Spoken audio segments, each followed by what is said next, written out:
राधे राधे सभी को, स्वागत है आप सभी का मेरी आज की नई वीडियो पर। तो आज हम लोग जा रहे हैं श्रीमद् भागवत का श्रवण पान करने के लिए। तो जाख में श्रीमद् भागवत कथा का आयोजन 3 मई से शुरू हो गया है और आज श्रीमद् भागवत कथा का तीसरा दिन है। और तीसरे दिन हमें भी श्रीमद् नारायण की कृपा से यह सौभाग्य मिला है कि हम भी श्रीमद् भागवत का श्रवण पान करने के लिए वहाँ जा रहे हैं। तो बहुत सारे भक्तगण ऐसे होंगे जिनको पता नहीं है कि जो पिंगली नाग देवता हैं वह 3 पिंगली नाग हैं। बहुत सारे लोग यहाँ पिंगली नाग से परिचित होंगे, बाकी 2 पिंगली नाग से परिचित नहीं होंगे। तो एक पिंगली नाग के दर्शन तो आज मैं आपको कराऊंगी और भगवान की कृपा रही कभी जो दूसरे वाले पिंगली नाग हैं उनके भी दर्शन कराऊंगी। तो जो पिंगली नाग देवता हैं, जो पहले पिंगली नाग है वह है शिखर में, दूसरे पिंगली नाग है हीपा में और तीसरे पिंगली नाग हैं बरसात में। असमंजस में पड़ गए होंगे कुछ लोग, तो सुनिए स्टोरी कि स्टोरी क्या है। जो नाग देवता थे उनका जो सर था वह है शिखर में।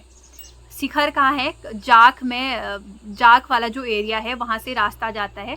तो वहाँ टॉप में एक शिखर का मंदिर है, वहाँ नाग देवता का सर है। तो जो पहले वाले शिखर में ही पिंगली नाग देवता हैं। धड़ कहाँ है? अब शिखर में तो सर था, तो धड़ कहाँ है? यानी जो बीच का पार्ट होता है, हमारे सर के नीचे से जो पार्ट होता है वह धड़, वह है हीपा पिंगली नाग। हीपा पांखू में पड़ता है। तो यह भी लोगों को पता होगा कि पांखू तो सबने सुना होगा। तो वहाँ एक हीपा क्षेत्र है, वहाँ पर नाग देवता का धड़ है। तो वहाँ पर नाग देवता स्थापित हुए, पिंगली नाग देवता की वहाँ पर स्थापना हुई। अब तीसरा जो नाग देवता थे उनकी जो पूंछ है वह बरसात में है। तो यहाँ पर पिंगली नाग की स्थापना हुई। अब एक पिंगली नाग है जाख में। जाख में स्थापित करने के पीछे का कारण क्या था? वरना उनका जो मूल था वह तो शिखर है।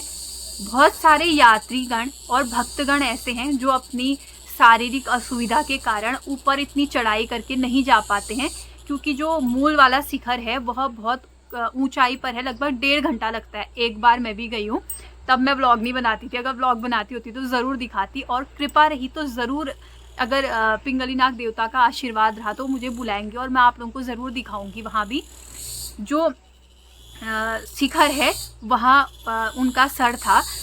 तो बहुत अधिक ऊंचाई पर है, 1.5 घंटे की चढ़ाई करके जाना पड़ता है, जिनकी स्पीड थोड़ा ठीक ठाक होगी, वरना हम जैसे तो 2 घंटे में पहुँचेंगे। तो बहुत सारे भक्तगण के लिए असुविधा हो रही थी। तो पिंगली नाग में क्या किया गया? पिंगली नाग मंदिर को शिखर से स्थापित करके नीचे लाया गया। और बहुत सारे भक्तगण जो अभी कथा का आयोजन कराते हैं या कोई दूर से आता है, उनको दिया बत्ती करनी होती है, अपने इष्ट देवताओं का आशीर्वाद लेना पड़ता है, तो वो नीचे पिंगली नाग में ही अपना पूजा कार्यक्रम जो भी होता है नीचे पिंगली नाग में कर लेते हैं। लेकिन अभी भी वहाँ परंपरा है कि जैसे शिखर में कुछ कुछ त्यौहार या कुछ कुछ पर्व ऐसे हैं जब जाना अनिवार्य होती है, जैसे होली का टीका होता है या कुछ भी ऐसे त्यौहार। अभी इतना तो पता नहीं है कि कौन कौन से हैं, पापा से पूछ के बताऊंगी, क्योंकि अभी पिंगली नाग मंदिर के पुजारी का सौभाग्य मेरे पिताश्री को प्राप्त है। तो पापा से पूछ के बताऊंगी ये सारी चीज़ें मैं कभी आप लोगों को। तो वहाँ जो नौला है ना नीचे पिंगली नाग में, वहाँ से जल ले जाकर ऊपर शिखर तक, शिखर के मंदिर तक जल ले जाकर उनका जो नाग देवता है उनको स्नान कराया जाता है। और वहाँ अभिषेक नीचे के ही जल से होता है। नीचे नौला है, नौले से ही जल ले जाया जाता है उतनी ऊपर। सोचो, मतलब जो वहाँ पुजारी हैं तो नीचे से जल ले जाते हैं और ऊपर जाके उस जल से स्नान कराते हैं। तो कितना आशीर्वाद है भगवान का। तो यही सारी चीज़ें हैं। बहुत लोगों को पता नहीं होगा कि कैसे उत्पत्ति हुई। जो हमारे वहाँ पिंगली नाग है, यह यहाँ नाग देवता की पूंछ है और धड़ हीपा में है और सर शिखर में है। तो ये स्टोरी है जो पिंगली नाग देवता के मंदिर के बारे में। यहाँ तो सब जानते हैं, लेकिन बाकी जगह का पता नहीं होगा। तो आज उम्मीद करती हूँ आप लोगों को पता चला होगा। बाकी की डिटेल ना मैं आप लोगों को देते रहूँगी। तो अब चलते हैं जाख में, पिंगली नाग में, वहाँ दिखाऊँगी। और आज तो व्लॉग बिल्कुल भी स्किप मत करना, क्योंकि काफ़ी अच्छा व्लॉग होगा और आप लोगों को बहुत कुछ सीखने को। बाकी चीज़ें तो आप इकट्ठा कर सकते हैं, लेकिन ऐसी चीज़ें पता होना ना थोड़ा सा मुश्किल होता है। और मेरी कोशिश रहती है कि मैं आप लोगों को ऐसी चीज़ों से अवगत कराते रहूं, खुद भी अवगत होते रहूं और आप लोगों को भी कराते रहूं। तो गाइस निकल गए और साथ में है आंटी और यहाँ है अंकु और यहाँ है प्रिया छुप क्यों रही हो। तो अब हमारा सफर शुरू हुआ। कहाँ खुश हो आज? आज हम जा रहे हैं जाप के पिंगलीनाथ। हाँ तो चलिए रास्ते का सफर दिखाते हैं आपको। और यहाँ बैठा है राकेश दा। राकेश दा देख तो गाइस पहुँच गए मंदिर पर और यहाँ देखो मेरे पीछे कि कितना सुंदर लग रहा है, बिल्कुल खुली खुली जगह। राकेश दा बहुत शर्मा रहा है लेकिन आज इसके पास कोई मौका नहीं है भागने का। आज तेरे पास कोई अवसर नहीं है। आंटी कैसा लग रहा है यहाँ पर मंदिर पर आमा? बहुत अच्छा। पहली बार आई ना? हाँ पहली बार। तुम्हें? बस अभी चले चलो। तो ये देखो ये रहा मंदिर और यहाँ कितना अच्छा। तो ये रहा मंदिर और देखो कितना सुंदर मंदिर है।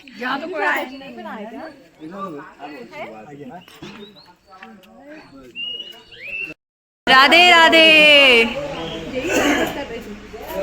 ये बाहर से देखो कितना सुंदर मंदिर है और अभी पूरी परिक्रमा और यहाँ पर बनता है भोग। मंदिर का जो भगवान जी को भोग लगाया जाता है वो यहाँ पर बनाया जाता है और अभी चल रही है शायद यहाँ पर भोग की तैयारी। और अभी यहाँ कथा का भी प्रारंभ होने वाला है। 2 बजे से कथा की शुरुआत होगी। तो हम लोग पहुँच गए। यहाँ पर बनाए गए हैं नवग्रह। ये नवग्रह ही है ना? नवग्रह। और ये देवी है, देवी माँ। और वहाँ पे मात्र का चौका अलग अलग प्रकार से बनाया जाता है। ऐसा है मात्र के चौके बनाने का भी अलग अलग है। नहीं भी हो सकता है। मात्र का चौका ये कह रहे हैं। अच्छा हाँ माछी तल में बड़ा रहा है बड़ा रखे अरे वो हाँ, एक नीचे। दो तो गणेश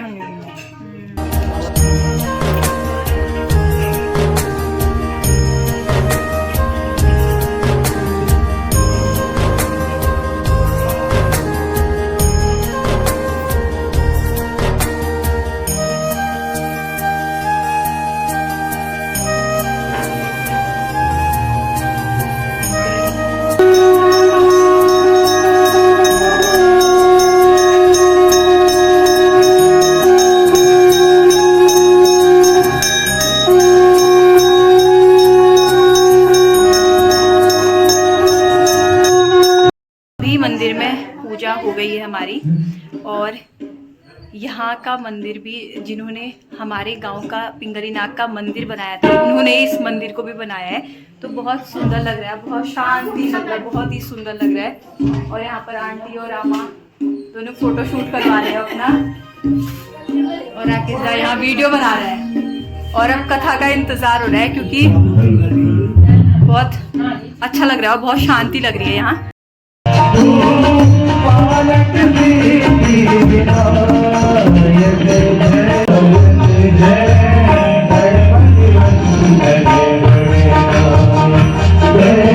अनंत कोटि ब्रह्मांड नायक भगवान श्री हरि के दिव्य अलौकिक भागवत कथा का सप्ताह के ज्ञान यहाँ पर तृतीय सोपान में हम प्रवेश कर रहे हैं।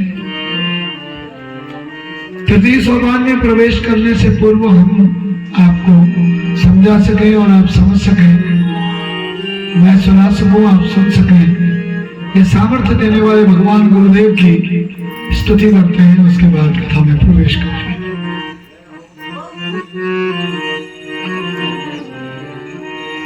हमारे गुरु मिले ब्रह्म ज्ञान, हमारे गुरु मिले ब्रह्म ज्ञान, हमारे गुरु मिले ब्रह्म ज्ञान, हमारे गुरु मिले ब्रह्म ज्ञान। पाए राम निशानी, पाए राम निशानी, पाए अमर निशानी, पाए अमर निशानी, हमारे गुरु मिले ब्रह्म ज्ञान, हमारे गुरु मिले ब्रह्म ज्ञान। सामने बैठे हैं और परीक्षित जैसा मुमुक्ष यजमान सामने बैठे हैं। तो जो उस समय ब्रह्म ज्ञान पर चर्चा हुई, यानी इसे ब्रह्म संहिता भी कहा जाता है। श्रीमद् भागवत ये ब्रह्म संहिता यानी ब्रह्म ज्ञान है ये। और ब्रह्म ज्ञान का सूत्र सुनते हैं आप, केवल एक भजन में ब्रह्म ज्ञान है। जो भजन आप सुनते हैं हमारे गुरु जी का, ये ब्रह्म ज्ञान से रिलेटेड है, परंतु इसको समझाने में मेरे को बहुत समय लग जाएगा, एक्सप्लेनेशन। तो इसलिए क्या ये ब्रह्म ज्ञान समझाने के लिए यानी 7 दिन लगाए। अब बहुत शॉर्ट पीरियड था, केवल 7 दिन के अंदर में मोक्ष दिलाना है अपने भक्त को। और कैसे मोक्ष दिलाना है? मोक्ष तभी मिलेगा जब ब्रह्म ज्ञान होगा। और जिस पर अगर हम गिरेंगे तो शायद हमारे प्राण भी जा सकते हैं, परंतु हम फिर भी उसी गड्ढे की ओर को जाएंगे। ऐसे बड़ा दुर्भाग्य। केवल 2 ही रिश्ते हैं बस। There is only 2 relations, एक मैं और एक मेरा। अब आप कहोगे ऐसा कहाँ है? दुश्मन भी तो होते हैं। तो देखिए क्या कहते हैं आप, जैसे कोई व्यक्ति आपका अगर शत्रु होता है तो आप क्या कहते हैं? वो मेरा शत्रु है, यानी वो भी अपना ही है। देखो मेरा उसके साथ भी अपने लगे। मैं और मेरा के अलावा तीसरी कोई चीज हो तो बता देना भैया, मेरे को तो आज तक पता नहीं चली। अगर आपको पता हो कोई मैं और मेरा के अलावा तीसरी कोई चीज, तो अगर पता हो तो बता दीजिए।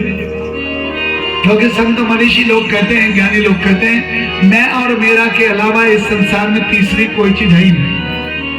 There is no relation. तीसरा कोई रिश्ता है ही नहीं, मैं और मेरा। और जिस दिन मैं और मेरा मौ, दोनों मौ से शुरू होते हैं, इससे जब मोक्ष हो जाता है आदमी ऊपर चला जाता है, इनसे मुक्त हो जाता है। मेरा भगवान भी कह रहे हो तो वहां भी कहीं ना कहीं अहंकार है। तो जिस दिन इन सब चीजों से मैं शब्द से ऊपर हो गया तो समझ लीजिए उस दिन क्या हो गया? मोक्ष। ऐसा मोक्ष चाहिए, मोक्ष रूपम सनातन। कैसी स्थिति आ जाए?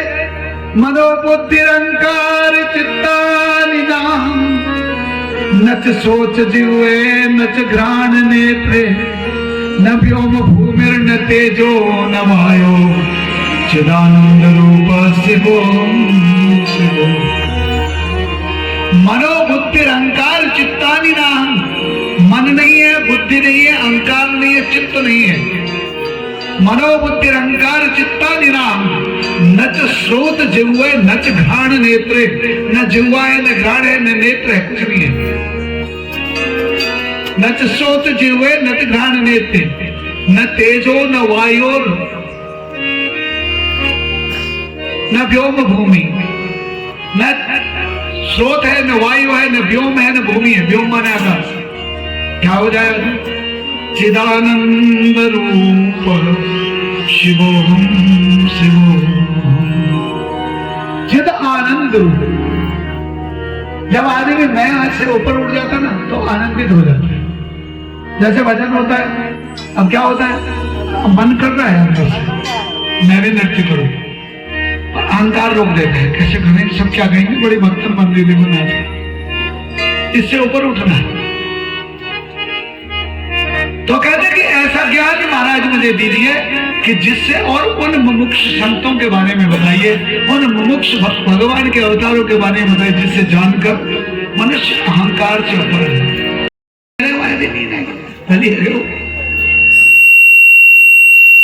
क्योंकि वो रोज सुना हुआ है, उसी सुने को फिर दोबारा सुनोगे तो क्या होगा? उसको नए तरीके से सुनो। सबसे पहले श्रीमद् भागवत है क्या? श्रीमद् भागवत में 18,000 श्लोक हैं। कितने हैं? 18,000 श्लोक हैं। और इसमें 12 स्कंद हैं और भगवान के 24 अवतारों की कथा है। आपको मालूम होगा आज आधुनिक युग में एक बहुत बड़ा वैज्ञानिक हुआ, निकोला टेस्ला, जिसके नाम पर टीवी बीवी भी आते हैं। आपको पता है निकोला टेस्ला सबसे बड़ा साइंटिस्ट कैसे बना? हमारे यहाँ के विवेकानंद जी की शरण में बैठने से। निकोला टेस्ला के गुरु स्वामी विवेकानंद। परंतु ये बात कहाँ बताएंगे अंग्रेज लोग। और निकोला टेस्ला ऐसा व्यक्ति था कि वो एक ऐसा प्रकाश स्तंभ बनाना चाहता था कि जिस प्रकाश स्तंभ के दुनिया में बनने के बाद फिर दुनिया में बिजली की जरूरत ही नहीं थी, सबको फ्री में बिजली मिली। परंतु पैसे से कमजोर था बेचारा, जिन जिन लोगों ने उसे पैसे देना चाहा, जब उनने को पता चला कि भाई इसमें से तो बिजली फ्री में मिलेगी, तो उन्होंने कहा हमारा क्या फायदा। व्यापारी तो ये सोचेगा ना मेरा क्या बेनिफिट होगा, अब बिजली फ्री में मिलेगी तो बिल ही नहीं आएगा तो फिर उसको क्या फायदा। तो उन्होंने वो अपना प्रोजेक्ट रोक दिया। कहते हैं कि उसके मरते ही, निकोला टेस्ला के मरते ही वो प्रकाश स्तंभ को तोड़ दिया। नहीं तो आज आपको बिजली का बिल नहीं भरना पड़ता, पूरी दुनिया को फ्री में, ऐसे सूर्य भगवान की लाइट का बिल भरना पड़ता है, चंद्रमा की लाइट का बिल भरना पड़ता है, वैसे ही उस प्रकाश स्तंभ का भी जो है उसको ऐसा फॉर्मूला मालूम है। और वो फॉर्मूला किसने दिया, कहां से मिला? उपनिषदों से। और किसने बताया? विवेकानंद ने। क्योंकि संसार में जीव की उत्पत्ति कैसे होती है, कल बताया था मैंने, एक से होती है, एक से दो होते हैं। अभी हाल ही में कोरोना हुआ था ना, सभी को पता है, कोरोना में वायरस से होता है कोरोना। तो जा रहे हो पर मेरे को मोक्ष कैसे मिलेगा? मैं तो जीवन भर तुम्हारी सेवा में रही, तुम यज्ञ तप करते रहे, मैं तुम्हारी लिए सेवा करती रही, मुझे मोक्ष कैसे मिलेगा? किसके वजह से मोक्ष मिलता? उन्होंने कहा जिस दिन भगवान के चरण में तुम्हारा माथा लग जाएगा, जिस दिन भगवान को तुम सर्वस्व समर्पित हो जाओगे, जिस दिन भगवान के लिए नतमस्तक हो जाओगे, उसी दिन तुमको मोक्ष मिल जाएगा। उन्होंने कहा मैं आज ही भगवान को नतमस्तक हो जाती। और मेरे भाई बहनों, कभी भी स्त्रियों को साष्टांग करना वर्जित है। लंबे होकर के हाथ पैर साष्टांग, दंडवत, डंडे की तरह दंडवत। आजकल कहते हैं देखो प्रणाम कर देंगे, दंडवत गुरु जी, हाथ ऐसे मत, दंडवत मनो। दंडवत माने डंडे की तरह लंबा हो जाना। परंतु स्त्रियों को वर्जित है दंडवत होना, क्योंकि दंडवत होने में उनके वस्त्र आदि क्या हो सकते हैं, अभ्रंश हो सकते हैं। इसलिए स्त्री को दंडवत नहीं, केवल चरणों में सर झुका लेगा। तो चरणों में जब सर झुकाएगी तो कैसे होगी? ऐसे होगी। कहा कि आज ही मैं भगवान को आज ही से दंडवत कर रही हूं, आज ही से प्रणाम कर रही हूं, जिस दिन आएंगे उस दिन तक ऐसी होगी। तो अहिल्या जी इसलिए ऐसे टर्न अप हो गई, और ऐसे हो गई अहिल्या, ओ माने नहीं, हिल्या माने हिलने वाली, स्तब्ध हो गई, स्तर। इतने महान चरित्र वाली महिला को क्या बता दिया? इंद्र के साथ करप्शन करने वाला। यह विलियम हंटर के काम है। मैं हमेशा हर भागवत में कहता हूं कि तुम्हें किसी मुसलमान से कोई खतरा नहीं है, किसी मुसलमान से खतरा नहीं, सनातन को, किसी ईसाई से कोई खतरा नहीं, किसी से कोई खतरा नहीं। अगर सनातन धर्म को खतरा है तो ऐसी कथा सुनाने वाले व्यासों से है, जो हमारे देवताओं का कैरेक्टर, हमारे ऋषियों का कैरेक्टर, हमारे देव माताओं का कैरेक्टर गलत बता रहे, ऐसों से खतरा है। क्योंकि हमारे बच्चे कहते हैं ऐसे इंद्र को क्यों बजे, ऐसे ब्रह्मा को क्यों बजे, ऐसी अहिल्या को क्यों बजे, ऐसे गौतम को क्यों माने, ऐसे विश्वामित्र का गायत्री मंत्र क्यों पढ़े, जो इतने कैरेक्टर लेस थे। तो कौन है बढ़िया? कहा जाते हैं फिर इसके पास या फिर इसके पास। समझ रहे हो? खतरा किसी से नहीं है। तो मेरे भाई बहनों, आंख मूंद करके मत सुनो कथा, आंख खोल के सुनो।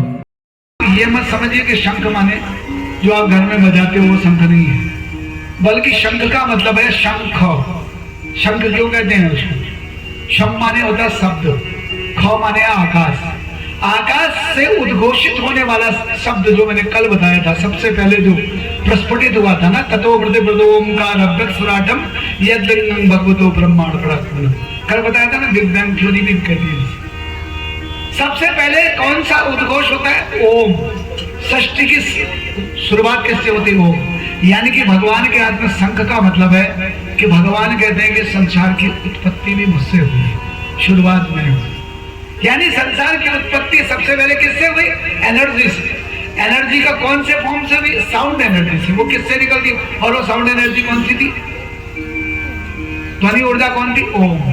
वो किससे निकलती? शंख से। इसलिए शंख क्या है? प्रतीक है किसका? ओम का। यानी इस सृष्टि का प्रथम प्रणव ओम मैं है, मेरे द्वारा। उसके बाद हाथ में, दूसरा हाथ में क्या? चक्र। चक्र का मतलब वो सर काटने वाला कृष्ण वाला चक्र नहीं। चक्र का मतलब कौन है? जो तुम्हारे दीवार में लटका रहता है, एक से लेकर 12 तक घूमते रहता है। चक्र माने समय चक्र। क्या करता है? समय चक्र निरंतर घूमता रहता है। और क्या बताता है, आप तो कहते हैं इतने बज गए, पर आपको पता नहीं उतनी आपकी आयु कटते चले जाती है। हम बड़े खुश होते हैं कि साहब आज हम 25 साल के हो गए, 50 के हो गए, 58 के हो गए, 60 के हो गए, पर हमें पता ही नहीं हम छोटे होते गए। हम बड़े नहीं होने, हम छोटे हो जाते। हम 80 साल मांग के लाए थे तो उसमें हमने 60 खत्म कर दिया, 20 ही रह गए। हम छोटे होते जाने, यानी कि वो चक्र माने समय चक्र है, यानी कि काल चक्र भी मेरे हाथ में है। इसलिए तेरा पल पल बीता जाए मुख से चपले, क्या कह रहे? पल बीता जाए मुख से चपले, तेरा पल पल बीता जाए मुख से चपले नमः शिवाय, तेरा पल पल बीता जाए मुख से चपले नमः शिवाय, ओम नमः शिवाय, ओम नमः शिवाय, ओम नमः शिवाय।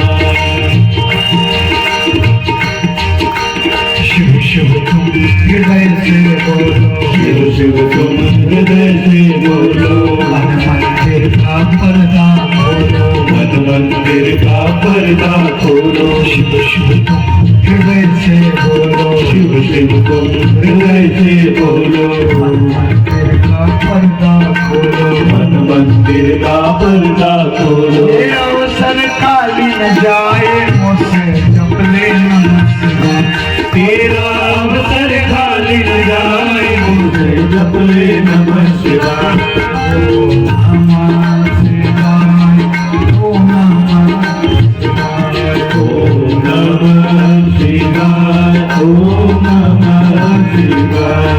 तेरा पल पल बीता जाए मुझसे जपले नमः शिवाय, तेरा पल पल बीता जाए मुझसे जपले नमः शिवाय।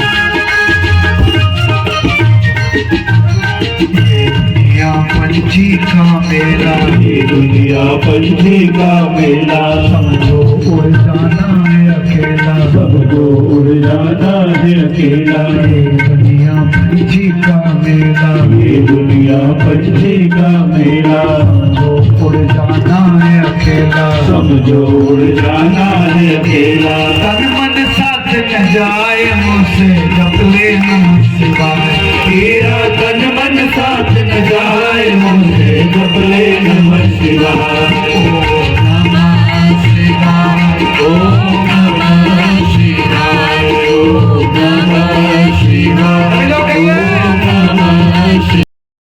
गोपाल मेरो है, गोपाल मेरो है, गोपाल मेरो है, गोपाल मेरो है, गोपाल मेरो है, गोपाल मेरो है, गोविंद मेरो है, गोपाल मेरो है, गोविंद मेरो है, गोपाल मेरो है, गोपाल के बिहारी नंदलाल मेरो है, गोपाल के बिहारी नंदलाल मेरो है, वो स्वयं बिहारी नंदलाल मेरो है, वो प्रेम बिहारी नंदलाल मेरो है, गोविंद मेरो है, गोपाल मेरो है, गोविंद मेरो है, गोपाल मेरो है, गोपाल के बिहारी नंदलाल मेरो है, गोपाल के बिहारी नंदलाल मेरो है।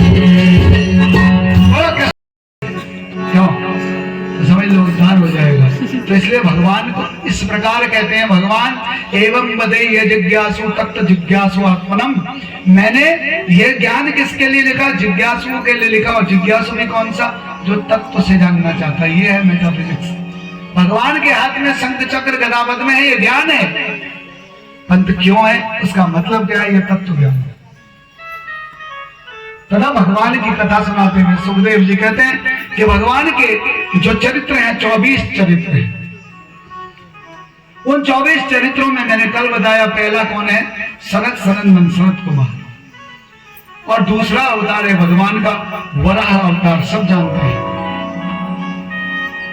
कश्यप मुनि की 2 पत्नियां थी, मनु महाराज की 2 पुत्रियां थी, एक का नाम था दिति, एक का नाम था अदिति।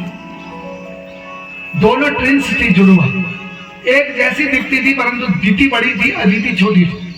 परंतु दिखने में ज्यादा सुंदर अदिति नहीं दिति थी। कश्यप ऋषि से दोनों का विवाह हुआ। देखिए आज ब्राह्मणों को कोई अपनी कन्या देने को तैयार नहीं है, ब्राह्मण विचार कोरे रहते करो, जजमानी करो, चाहे जजमानी में विचार 2 लाख रुपए महीना कमा लो, वो नहीं देती है। क्या करो, एक बढ़िया दुकान में हम दाव चीनी तोलो, ये बहाने को तो मिलनी 15,000 चल जा, ब्राह्मण करने दो। पर पहले से क्या था कि बड़े बड़े राजा महाराजा लोग अपनी कन्या को किसको देते थे, तो ऋषियों को देते थे, ताकि क्या हो, हमारी कन्या से जो पुत्र पैदा हो वो हमारे कुल का नाम करे। हमारे वहां चलन का ज्यादा महत्व भी था, तुमको ये पता नहीं, क्योंकि जब लड़का पैदा होता है तो केवल 3 कुल का उद्धार करता है। किसका? पितु, पितामह, प्रपितामह, अपने पिता का, दादा का, परदादा का। परंतु जब लड़की पैदा होती है तो 7 कुल का उद्धार करती है। क्यों? क्योंकि लड़की का विवाह करके जब उसका बेटा श्राद्ध करता है तो वो क्या करता है, अपने पितु, पितामह, प्रपितामह का करता है, परंतु अपने नाना के वहां 4 कुल का करता है, मातामह, प्रमातामह, वृद्ध प्रमातामह। यहाँ वृद्ध छूट गया, वहां वृद्ध प्रमातामह का, यानी कि लड़की पैदा करने का मतलब है अपने कुल के 4 पीढ़ियों का उद्धार करना। हम अगर अपने पिता के वहां श्राद्ध करेंगे तो अपने पितु, पितामह, प्रपितामह का करेंगे, परंतु हमारा भांजा अगर श्राद्ध करेगा तो हमारे वृद्ध पितामह का भी श्राद्ध करेगा। तो इसलिए क्या वो समझते थे कि अगर ऋषि के घर में मेरी कन्या का विवाह होगा तो उससे नाती कैसा होगा, धर्मात्मा होगा, तो क्या करेगा, श्राद्ध करेगा, हमारा उद्धार। इसलिए कहते हैं नाती, भांजा या जमाई बहुत बड़ी चीज करना। हमारे वहां हजारों जमाई तो खुर्चवे दिनी, चेल तो खुर्चवे दिनी। अपनी बेटी से कभी पैर मछवाया करो विवाह होने के बाद, अपने दामाद से कभी पैर मछवाया करो। आज का पैर में छुए दामाद तो भैया फिर उसके तो धीरे बंद कर देंगे ससुर जी, कल का मंडी से दो, क्योंकि जिसके चरण आपने एक बार धो दिए, आपके घर में कथा करने आया हूँ, आप मुझे हस्तार्घ वगैरह दे रहे हैं, आपने इन ब्राह्मणों को हस्तार्घ दिया, दोबारा आप इनसे अपने पैर थोड़ी धुलवाओगे या पैर थोड़ी छुआओगे तो आपको पाप लगेगा। हमारा पुण्य छीर्ण होगा, आपका जो है आपको पाप लग जाएगा, क्योंकि आप ही प्रणाम करेंगे, क्योंकि आपने अर्घ दिया है, हमको अपना आचार्य बना दिया, अपना व्यास बनाया, अपना गुरु बनाया। तो वैसे ही जिस दामाद के चरण धो दिए फिर उनसे चरण छुआओगे तो पाप नहीं लगेगा क्या? तो इसलिए क्या करते थे, ऋषि मुनियों को देते थे अपने बेटी। तो क्या किया, दोनों का विवाह कश्यप नाम के ऋषि से किया। अब दोनों बहनें जबकि जुड़वा थी, परंतु देखो दोनों अपनी अपनी जैसी थी। इसलिए कहा गया ना, every person is a unique person, हर आदमी अपने में यूनिक है। एक है वहम जगत यत्रम द्वितीया का मामा परा, कोई किसी का जैसा नहीं है। चना चना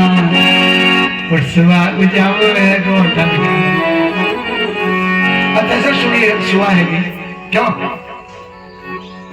आजकल ये तो कह रहे ऐसा पति मुझे दे भगवान रघुपति राघव राजा राम, रोज सवेरे मुझे उठाकर मुझको चाय पिलाए, चाय पिलाकर कहे मेरी जान, ऐसा पति मुझे दे। यही गाने गा रहे हो आप, सनातन धर्म वाले गा रहे हो, शर्म नहीं आती है ऐसे गीत, ऐसी सभ्यता को देखकर?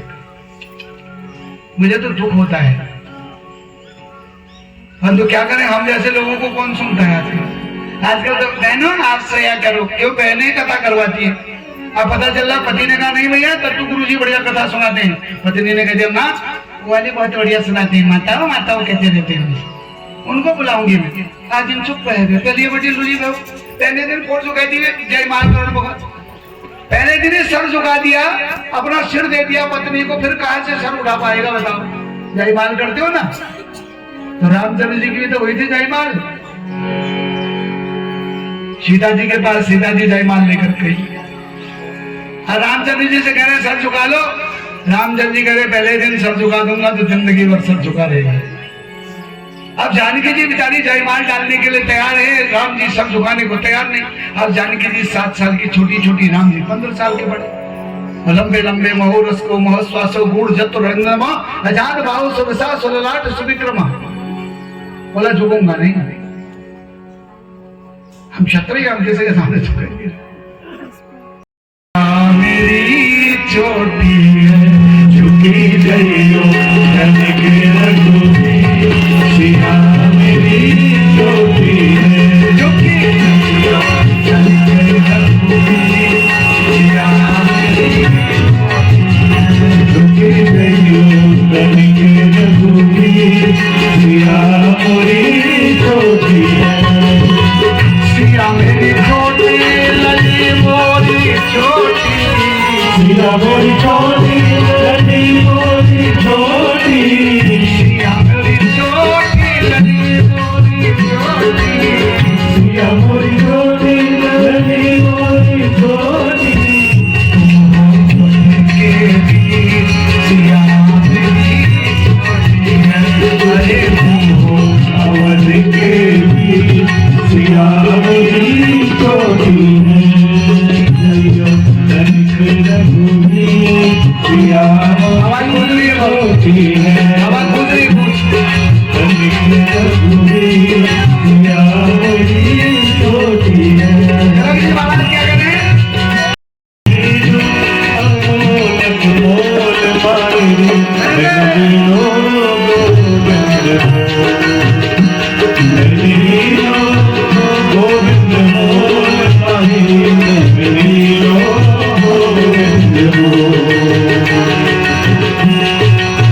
कोई कहे चोरी, कोई कहे सानी, कोई कहे चोरी, कोई कहे सानी, कोई कहे चोरी, कोई कहे सानी, कोई कहे चोरी तो कोई कहे सानी, कोई कहे चोरी, कोई कहे सानी, कोई कहे चोरी, कोई कहे सानी।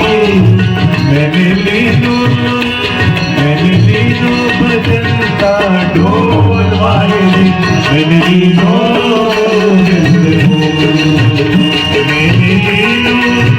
गोविंद हो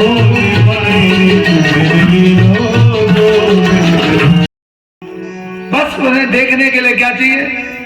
नजरें चाहिए, क्योंकि नजरें बदली तो नजारे बदल गए, और कश्ती ने रुख बदला तो किनारे बदल गए।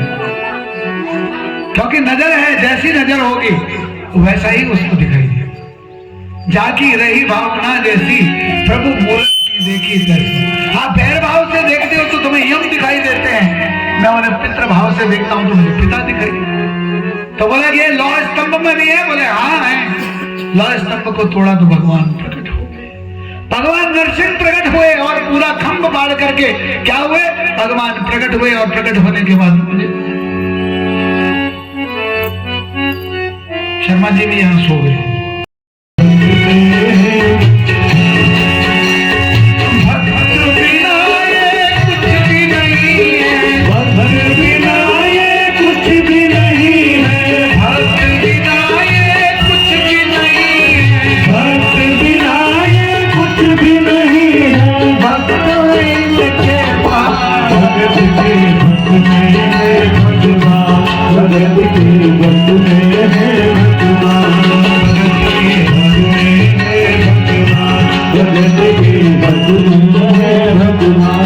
प्रेम का भूखा हूँ मैं और प्रेम ही मेरा सार है।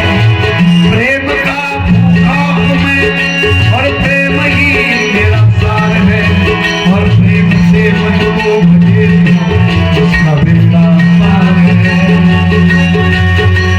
भक्त बिना ये कुछ भी नहीं है, भक्त बिना ये कुछ भी नहीं है। भगत के बस में है भगवान, भगत के बस में है भगवान, भगत के बस में है भगवान, भगत के बस में है भगवान की।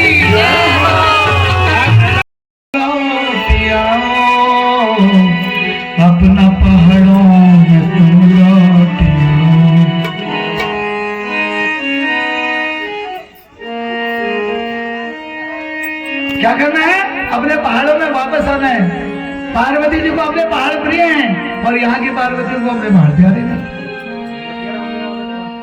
लौटियाओ लौटियाओ लौटियाओ लौटियाओ अपना पहाड़ों में तुम लौटियाओ अपना पहाड़ों में तुम लौटियाओ अपना पहाड़ों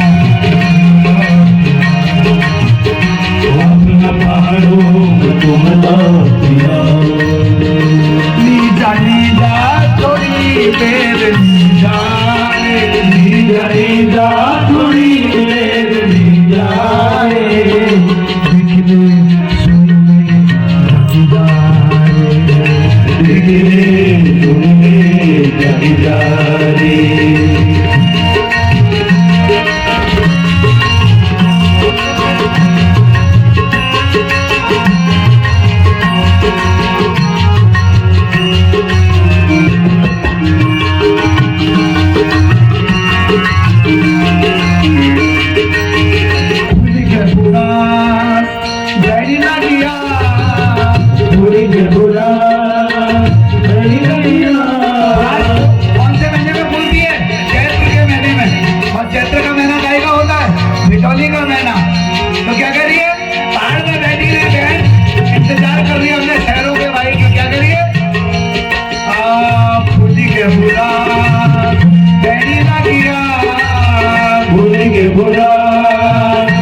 आओ फिर मेरे संग में हंसी आओ फिर मेरे संग में हंसी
हमारा परिवार और हमारा परिवार ऐसे हो जाएगा कि जैसे कांसे का बर्तन। हे बिटिया और हे दामाद जी, आप दोनों ऐसे एक दूसरे में लीन हो जाओगे जैसे कांसा। लड़ाई भी होगी तो चुपचाप घर के अंदर होगी, बाहर आके सब एक जैसे। और कैसा होता है कांसे का पात्र?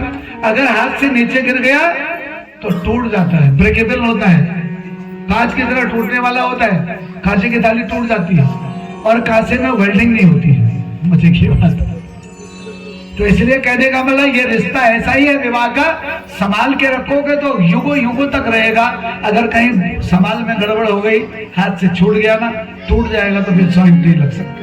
इसलिए कांसे के पात्र में कन्यादान किया जाता है। इसको कहते हैं समधी।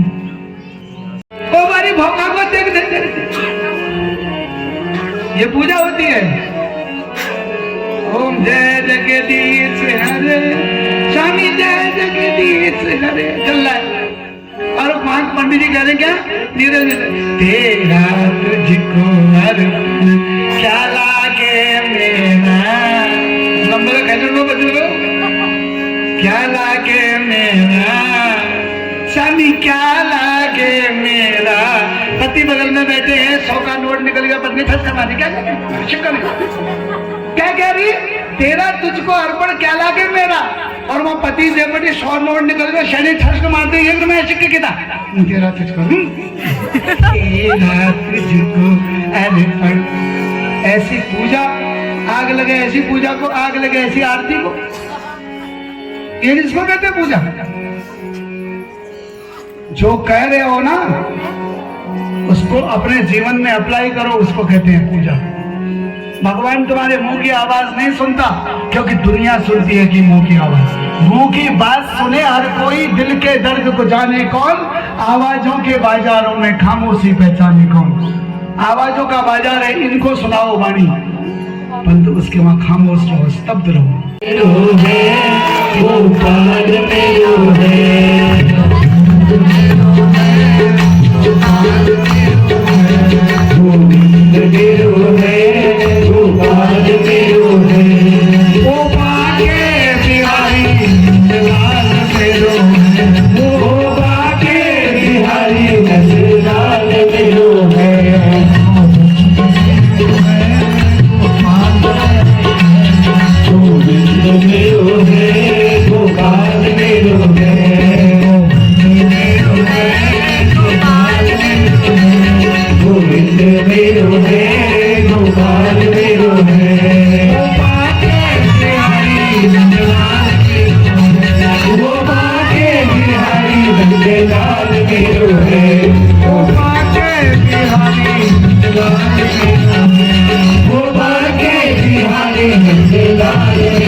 घनश्याम यही श्री राम यही घनश्याम श्री राम यही घनश्याम यही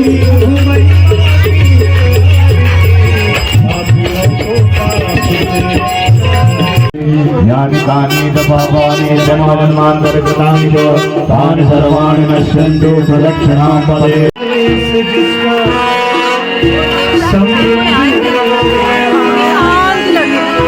उसे हर घड़ी जाप प्यारे से जिसका संबंध है वाले सबके संबंध है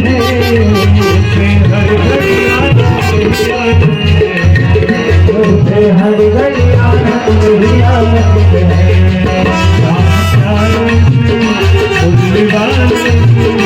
जाप प्यारे से जिसका संबंध जिसका संबंध है उसे हर घड़ी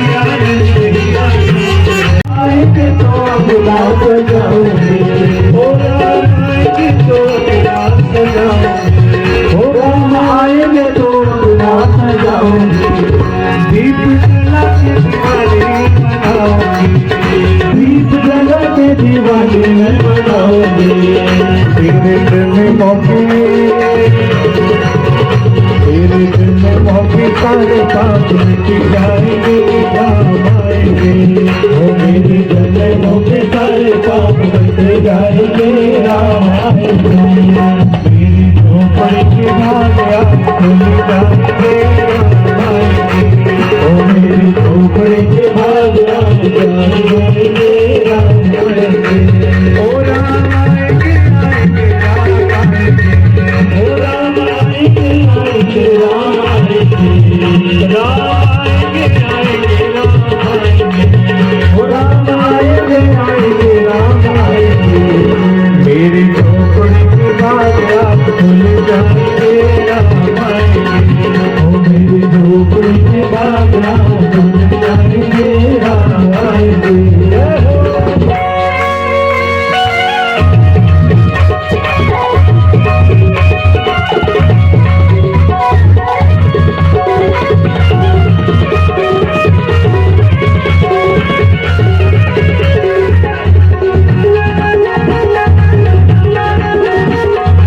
रहा भागवत कथा का प्रसाद जो आज हमें भी खाने का सौभाग्य प्राप्त हुआ है और वहाँ पर बना था भोग का प्रसाद, तो हम लोग अभी भोग का प्रसाद ही खा रहे हैं। और बारिश भी हो रही है, देखो हल्की हल्की बारिश शुरू हो गई है और मौसम अभी ठंडा ठंडा है। तो कैसा लगा आज? बहुत कथा अच्छा लगा, बहुत अच्छा। मैंने एक्सपेक्ट नहीं किया था कि इतना अच्छा होगा, बट बहुत अच्छा। और मैंने फर्स्ट टाइम कथा सुनी थी तो मुझे बहुत अच्छा सामने लगा। से ना, हाँ, सामने से भी। और मैंने वैसे मैंने कभी टीवी पे फोन पे भी नहीं सुनी है वैसे, सही बताऊं। लेकिन हमारे मंदिर में भी एक बार हुआ था ना। हम मैं भी नहीं थी, तू भी नहीं थी सर। हाँ, हम दोनों नहीं थे। टीवी पे बहुत बार सुनी है, लेकिन सामने से जो प्रभावी रहता है ना, प्रभाव, वो सच में इतना पॉजिटिव जो और बोलने का भी होता कथावाचक है। बहुत ही मतलब आपने देख लिया होगा वीडियो पर, कोई शब्द नहीं है। आज राकेश तो भी बोलना चाह रहा है, राकेश अभी बोलना चाहेगा। तो मतलब जो भी भक्त आना चाहते हैं और कथा सुनना चाहते हैं वो लोग जरूर आना। राकेश दा से भी जानते। राकेश दा कैसा लगा? बढ़िया, मजा आ रहा है इधर, बहुत बढ़िया, बहुत ही मतलब सच में बहुत ही अच्छा था। ना बोलने वाले लोग भी बोल नहीं बोलने वाले लोगों का मुंह भी खुल गया, ये देखो। संगीत में ही भागवत। हाँ, मैं बहुत 25 संगीत में मिनट तक भागवत बोल जाऊंगा छोटा हाँ, तो बहुत ही अच्छा था। तो अभी अगर इष्ट देव का आशीर्वाद रहा तो हम कल भी आने का प्रयास करेंगे, वही बुला सकते हैं भाई, वरना नहीं आते आते भी हम आज आए हैं कथा पर, वही सबसे बड़ी बात है। तो अगर कल आए तो कल आप लोगों को और ब्लॉग दिखाएंगे। तो आज का ब्लॉग यहीं पर समाप्त करते हैं, क्योंकि उसमें कथा है और बहुत ही स्किप मत करना, क्योंकि बहुत मैंने वहीं पर ब्लॉग बनाया। मतलब वेरी ऑनेस्ट कुछ नहीं भी मिलेगा ना, मतलब ऐसा वैसा इंटरेस्ट, बट आप लोग बहुत कुछ सीखने को मिलेगा। सही बात, कथा यही है, कथा का प्रभाव सच में। तो बहुत बहुत धन्यवाद कि आप लोग जुड़े और देखा आप लोगों ने। तो इसी के साथ आज के ब्लॉग को समाप्त करते हैं, मिलते हैं कल एक नए ब्लॉग के साथ। अब तक के लिए बाय, जय श्री राधे।